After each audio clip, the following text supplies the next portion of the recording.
खबर के साथ सबसे पहले बात करेंगे पश्चिम बंगाल की। जी हां, जहां पर बीते कल अचानक से हिंसा भड़क गई। दरअसल पश्चिम बंगाल के मुर्शिदाबाद जिले में वक्फ संशोधन कानून को वापस लेने की मांग को लेकर प्रदर्शन हो रहा था और इसी दौरान ये प्रदर्शन उग्र हो गया। प्रदर्शनकारियों ने नेशनल हाईवे को रोकने की कोशिश की और इस दौरान पुलिस ने जब उन्हें रोकने की कोशिश की तो टकराव शुरू हो गया दोनों के बीच में। प्रदर्शनकारियों ने कई गाड़ियों को आग के हवाले कर दिया और इस हिंसक प्रदर्शन के बाद भारतीय जनता पार्टी टीएमसी पर हमलावर है। और तो और टीएमसी के नेता ही अपनी सरकार पर भड़क गए हैं। लेकिन वहीं मुख्यमंत्री ममता बनर्जी ने इस पूरे मामले पर चुप्पी साधी हुई है। फिलहाल अभी क्या है हालात वहां के बताएंगे विस्तार से आपको, साथ ही करेंगे अपने संवाददाता से चर्चा। लेकिन उससे पहले आपको दिखाते हैं कि बीते कल आखिर कैसे बिगड़ा मुर्शिदाबाद का माहौल। तो बीते कल की अगर हम बात करें तो वक्फ कानून के खिलाफ ये प्रदर्शन वहां पर हो रहा था। कुछ लोग वहां पर प्रदर्शन कर रहे थे और जंगीपुर में विरोध रैली में हजारों लोग जुटते हुए नजर आए, जिसकी तस्वीरें भी इस वक्त आपको हम दिखा रहे हैं। इन तस्वीरों के जरिए आप देख सकते हैं और कानून को वापस लेने की लगातार मांग यहां पर की जा रही थी, जिसे हाल ही में पास किया गया, जो हाल ही में कानून बना है। इसके साथ ही देखते ही देखते विरोध प्रदर्शन जो है वो उग्र हो गया वहां पर। हालांकि पुलिस इस दौरान वहां पर मौजूद थी और पुलिस की मौजूदगी में ही ये प्रदर्शन जो है वो उग्र हो गया। जब स्थिति बिगड़ने लगी वहां पर तो पुलिस ने इन प्रदर्शनकारियों पर लाठीचार्ज किया है, जिसके बाद में प्रदर्शनकारियों ने पुलिस पर पथराव किया। कई गाड़ियों को आग के हवाले इस दौरान वहां पर कर दिया गया। तो कुछ लोग वहां पर इकट्ठा हुए थे, नेशनल हाईवे को रोकने की कोशिश कर रहे थे, लेकिन इसी दौरान पुलिस ने मोर्चा संभाला और वहां पर इसी दौरान पुलिस और प्रदर्शनकारियों के बीच झड़प हुई। कई सारी गाड़ियों को आग के हवाले किया गया। लेकिन इसके साथ ही हिंसा के बाद एक्शन में प्रशासन नजर आए। मुर्शिदाबाद में धारा 163 इस वक्त लागू कर दी गई है। जो पहले धारा 144 थी उसे अब लागू कर दिया गया है। साथ ही 10 अप्रैल तक इंटरनेट सेवाएं भी वहां पर बंद कर दी गई है, ताकि किसी भी तरह की कोई अफवाह वहां पर न फैलाई जा सके। पुलिस की तरफ से दावा किया गया है कि स्थिति फिलहाल कंट्रोल में है, नियंत्रण में है। हालात अभी तक वहां के हिंसा करने वालों के खिलाफ कार्रवाई होगी, ये बात कही जा रही है पुलिस की तरफ से, क्योंकि प्रशासन इस वक्त एक्शन मोड में वहां पर नजर आ रहा है। इसके साथ ही अफवाह फैलाने वालों पर भी एक्शन होगा, ये बात फिलहाल प्रशासन की तरफ से कही जा रही है कि आगे आने वाले समय में ये एक्शन देखने को मिलेगा और अफवाहों पर ध्यान ना देने की भी अपील सभी लोगों से प्रशासन करता हुआ नजर आ रहा है। और इसी के साथ राज्यपाल की तरफ से ममता सरकार को सीधे तौर पर ऑर्डर दिया गया है। क्या है वो ऑर्डर, उस पर भी एक बार नजर डालते हैं।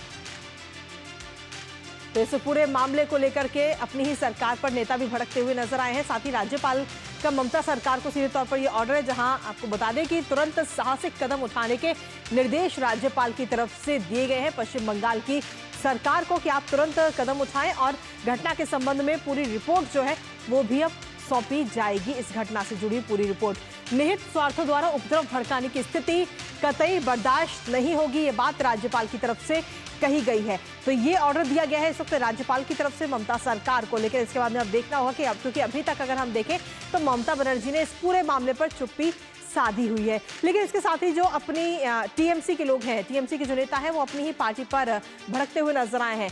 सिद्दीकुल्ला चौधरी ने पुलिस कार्रवाई की निंदा की है। पुलिस की तरफ से जो कार्रवाई की गई, जो लाठीचार्ज किया गया, उसकी निंदा की और हिंसा का सहारा लेने वालों पर कार्रवाई होनी चाहिए, ये बात उनकी तरफ से कही गई है। इसके साथ ही उन्होंने कहा कि एक रैली पर लाठीचार्ज करना अस्वीकार्य है। तो पुलिस की तरफ से जो कार्रवाई की गई उसको लेकर कहीं ना कहीं अपनी ही सरकार पर भड़कते हुए नेता भी इस वक्त नजर आ रहे हैं। सिद्दीकुल्ला चौधरी हैं जिन्होंने पुलिस कार्रवाई की निंदा की है। तो ऐसे में कहीं ना कहीं निशाना भी भारतीय जनता पार्टी भी निशाना ममता बनर्जी पर साधती हुई नजर आ रही है। किस तरह वो भी आपको बताते हैं, क्योंकि सुकांत मजूमदार ने ममता की चुप्पी पर कई सारे सवाल खड़े कर दिए हैं। ममता बनर्जी की तरफ से अभी किसी प्रकार का कोई बयान सामने नहीं आया और उन्होंने कहा कि मौजूदा हालात के लिए टीएमसी ही दोषी है, ये बात उनकी तरफ से कही गई। साथ ही उन्होंने कहा कि ममता बनर्जी कानून व्यवस्था बनाए रखने में विफल नजर आ रही है, क्योंकि बीते कल जिस तरीके की तस्वीरें सामने आई उसको लेकर इस वक्त भारतीय जनता पार्टी लगातार हमलावर है। विशेष समुदाय ने मुर्शिदाबाद में ये दंगा किया है, ये हिंसा की है। पुलिस वाहनों को आग लगा दी गई, क्योंकि कई सारे वाहनों को आग के हवाले इस दौरान वहां पर किया गया था। साथ ही कहा गया कि सरकारी संपत्ति को नष्ट कर दिया गया। हालांकि अब देखने वाली बात यह होगी कि इस पूरे मामले में कार्रवाई किस तरह की जाती है और क्या कुछ कार्रवाई की जाती है। साथ ही आपको बता दें कि पश्चिम बंगाल जो है वो एक बार फिर से आग की लपटों में नजर आ रहा है। अमित मालवीय की तरफ से सोशल मीडिया प्लेटफॉर्म एक्स पर एक पोस्ट की गई है जिसमें उन्होंने ममता सरकार पर सीधे तौर पर हमलावर होते हुए अमित मालवीय नजर आए और उन्होंने कहा कि पश्चिम बंगाल एक बार फिर से आग की लपटों में है। इसके साथ ही अमित मालवीय ने अपने इस पोस्ट में आगे और भी बहुत सारी बातें लिखी। उन्होंने कहा कि ममता बनर्जी ने बड़े क्षेत्रों पर अपना नियंत्रण जो है वो खो दिया है, ये बात उनकी तरफ से कही गई। साथ ही ममता बनर्जी को 2026 में जाना ही होगा, ये बात भी अमित मालवीय की तरफ से कही गई है। तो इस वक्त अगर कुल मिलाकर हम देखें तो भारतीय जनता पार्टी सीधे तौर पर हमलावर होती हुई टीएमसी पर नजर आ रही है, पश्चिम बंगाल सरकार पर नजर आ रही है। इसके अलावा तृणमूल कांग्रेस चाहती है हिंसा हो, ये बात कही गई है दिलीप घोष की तरफ से। जी हां, दिलीप घोष ने भी सीधे तौर पर निशाना साधा है टीएमसी पर और कहा कि तृणमूल कांग्रेस जो है, टीएमसी जो है वो हिंसा चाहती है। जंगीपुर में हुई हिंसा पर सीधे सीधे टीएमसी को ही जिम्मेदार संदीप घोष ने ठहराया है इस पूरी हिंसा को लेकर के। साथ ही कहा कि तृणमूल कांग्रेस चाहती है कि हिंसा हो, ये बात उनकी तरफ से कही गई। इसके साथ ही वक्फ संशोधन अधिनियम के कानून बनने के बाद हिंसा का क्या मतलब है, ये सवाल उनकी तरफ से किया गया। साथ ही उन्होंने ये भी कहा कि हिंसा फैलाने वालों पर सख्त कार्रवाई करनी चाहिए प्रशासन को, ये बात उनकी तरफ से कही गई। तो सीधे तौर पर हम देखें तो इस पूरे मामले को लेकर इस वक्त ममता सरकार चौतरफा घिरती हुई नजर आ रही है क्योंकि राज्यपाल की तरफ से भी ऑर्डर आ चुके हैं।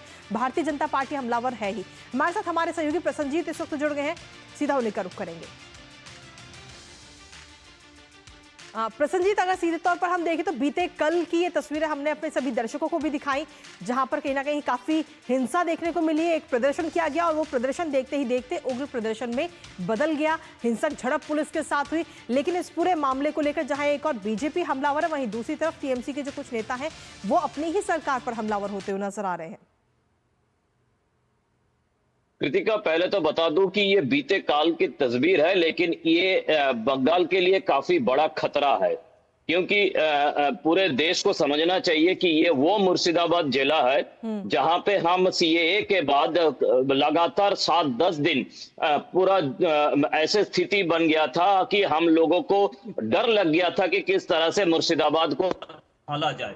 पहली बात है कि ये वो मुर्शिदाबाद जिला है जहां पे नुपुर शर्मा की जो वहां पे उस वक्त एक डिबेट हुआ था, उस डिबेट के बाद इसी मुर्शिदाबाद जिले में हमने देखे थे कि किस तरह से 7-10 दिन तक इस मुर्शिदाबाद जिले को हमने काबू पे ला नहीं पाए। और फिर कल की इस घटना सिर्फ ये घटना नहीं है, ये जो जंगीपुर है, जो जंगीपुर दिवंगत नेता और देश की महामहिम राष्ट्रपति प्रणब मुखर्जी की जगह हुआ करता था, वो जंगीपुर सिर्फ नहीं है। कल परसों मुर्शिदाबाद की नीमती स्टेशन पर, सालार स्टेशन पर, अलग अलग स्टेशन पर लोगों ने रेल रोको किए हैं और पुलिस के साथ झड़प है। फिर साउथ 24 परगना जिले के मोगराहाट में ऐसा कुछ हुआ है। तो हम पिछले सीएए या नुपुर शर्मा की घटना के बाद से जब भी इस तरह की घटना घटने लगती है तो हम थोड़ा सा क्या कहते हैं, डरते हैं कहना चाहिए, क्योंकि इसको रोकना ये जिस सरकार की काम है उस सरकार इसको रोकती नहीं है। जैसे आपने बताया अपने रिपोर्ट में कि ममता बनर्जी अभी तक कोई बयान ही नहीं दिया, बयान नहीं दिया सिर्फ नहीं है, उनकी जो मंत्री है सिद्दीकुल्ला चौधरी, जिन्होंने इस तरह से भड़काऊ भाषण दिया है, उनके ऊपर भी किसी तरह से शिकंजा कसने की काम किया नहीं है ममता बनर्जी।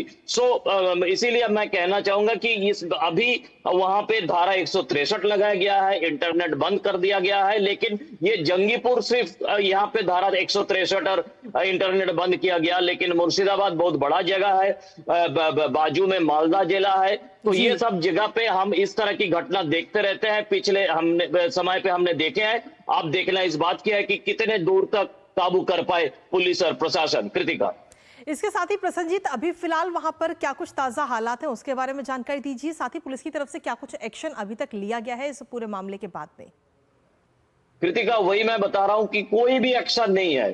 जैसे हमने मालदा मोताबारी में देखा था, वहां पे एक्शन के नाम पर 21 हिंदुओं को पकड़ के ले गए थे ममता बनर्जी की पुलिस। यहाँ जी। पे जिन लोगों ने कल इस तरह की घटना घटाया, इनमें से किसी को अभी गिरफ्तार करने की कोई खबर हमारे पास नहीं है। सिर्फ कल रात को वो जो धारा 163 और इंटरनेट बंद की खबर आई है। हाँ, वहां पे हमारी जो जानकार लोग हैं उनका कहना है कि स्थिति काफी गंभीर है। जी। दुकान और सब कुछ बंद है, लोगों का आवाजाही करीब करीब बंद है, जी। क्योंकि लोग काफी डरे हुए हैं। कृतिका, चलिए, फिलहाल बहुत बहुत शुक्रिया प्रसन्नजीत, तमाम जानकारी और अपडेट्स हमारे साथ साझा करने के लिए। साथ ही इस खबर पर आप अपनी नजर लगातार बनाए रखिएगा, आगे भी आपसे अपडेट्स लेंगे। फिलहाल बहुत बहुत शुक्रिया।